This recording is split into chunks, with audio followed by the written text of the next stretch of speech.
You're building your ballroom right now. They're also building the Obama Presidential Library. I'm wondering if you've seen... He needs help. Have you seen pictures of the architecture? And yeah, what do you think I did. It's not too pretty. But they're hundreds of millions of dollars over budget, and I think it stopped. I'm reading these terrible stories.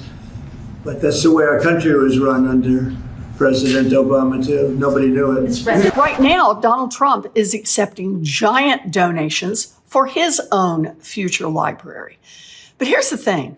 Many of those donations are coming straight from companies and special interests that need a favor from Trump and his administration. I know this may come as a shock, but the billionaire former TV star turned president may be embroiled in yet another scam profiting off of his office. 40% of Donald Trump's wealth has been accumulated since he became president because of 2 crypto coins. The New York Times did interviews with foreign buyers of this cryptocurrency who came over here to have dinner with him. A guy from South Korea. This is not even part of the same.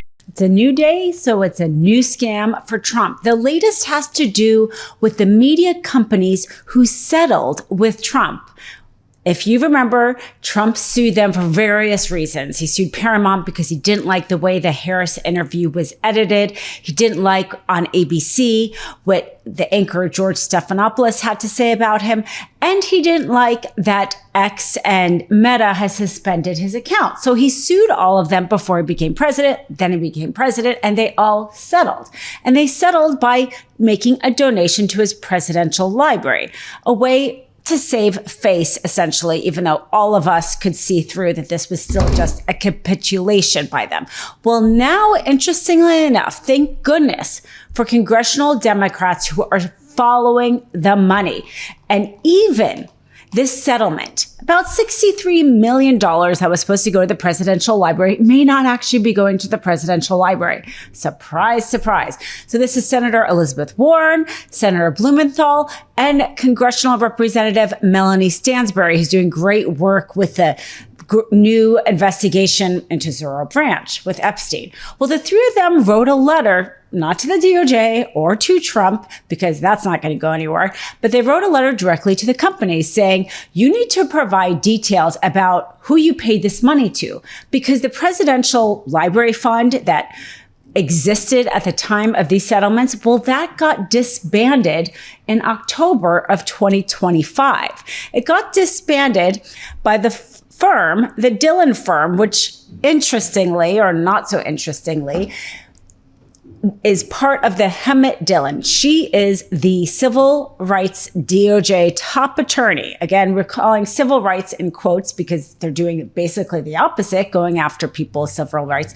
Used to be a former California GOP party official, now this leading DOJ attorney. That law firm, the one that she was connected to, the Dillon law firm, was the one who handled the formation of the presidential library and disbanding the presidential library. So basically, the congressional Democrats are saying, where is this money going? And asking those companies to tell us, because is Trump just finding yet another way of essentially pocketing the money? The people deserve to know.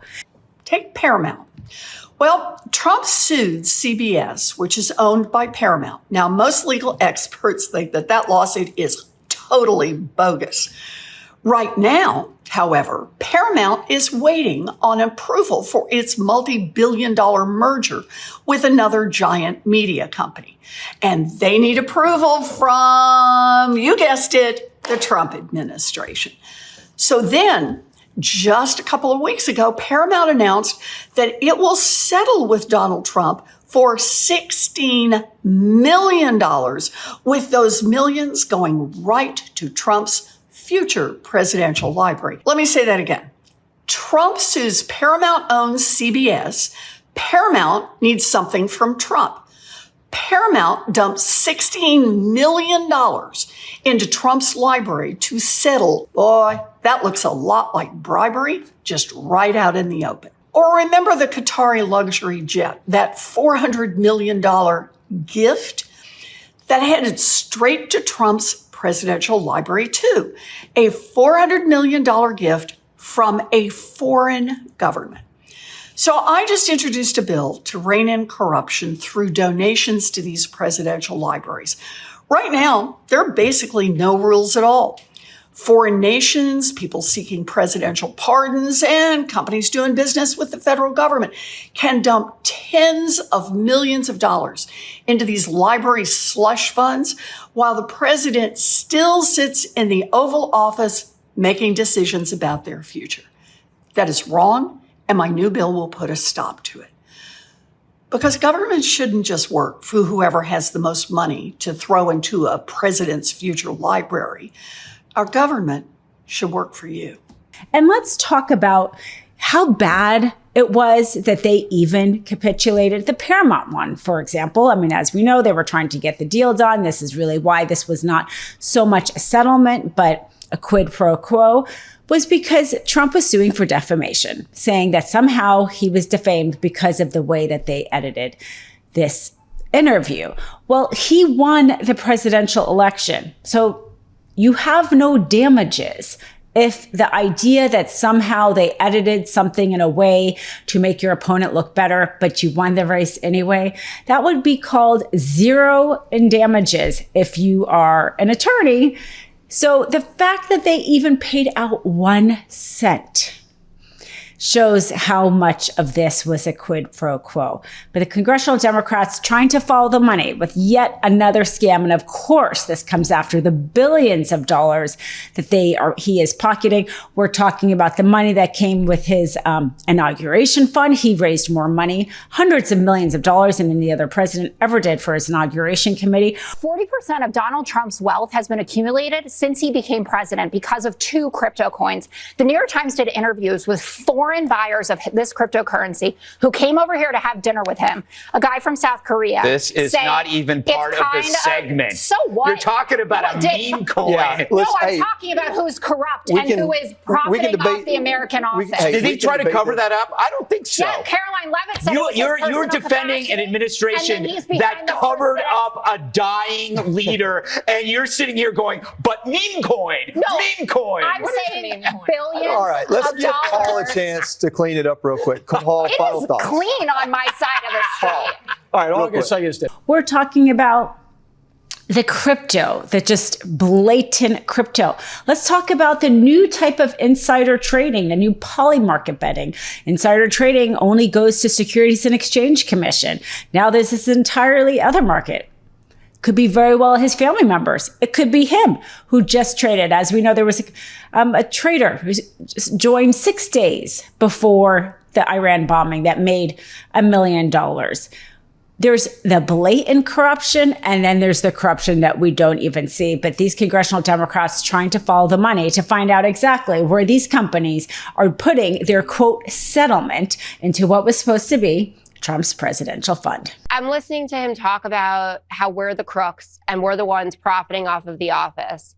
Did you say anything about Trump International during Trump's first term and every emissary, foreigner who's coming into town, wants to curry favor with Trump is staying there? What was he supposed to do? Close it down? Yes, you were. Actually, remember Jimmy Carter and the peanut farm? And then think about Trump and Trump International, or think about the crypto scam that's going right now. Trump has basically said, here's my bank account, babies.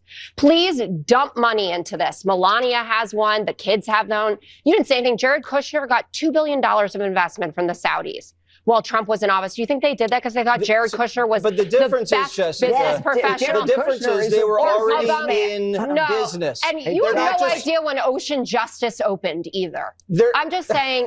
Ocean Justice? You think you are that's not a legit defending business? this. Ocean Justice? Yeah, I do think there are legitimate businesses and charities that clean up the ocean. It is a problem with the pollutants. I'm just saying that it looks so hypocritical for you to say just because Trump has been taking money from people for decades doesn't mean that he doesn't need to play by any business. What are you not in talking business. about? He's the president. Democrats are stealing our money and giving it to each other. Are you kidding me? Donald Trump had a hotel. Do you think? Yes, that he had foreign people. Love this video? Support independent media and unlock exclusive content, ad-free videos, and custom emojis by becoming a paid member of our YouTube channel today. You can also gift memberships to others. Let's keep growing together.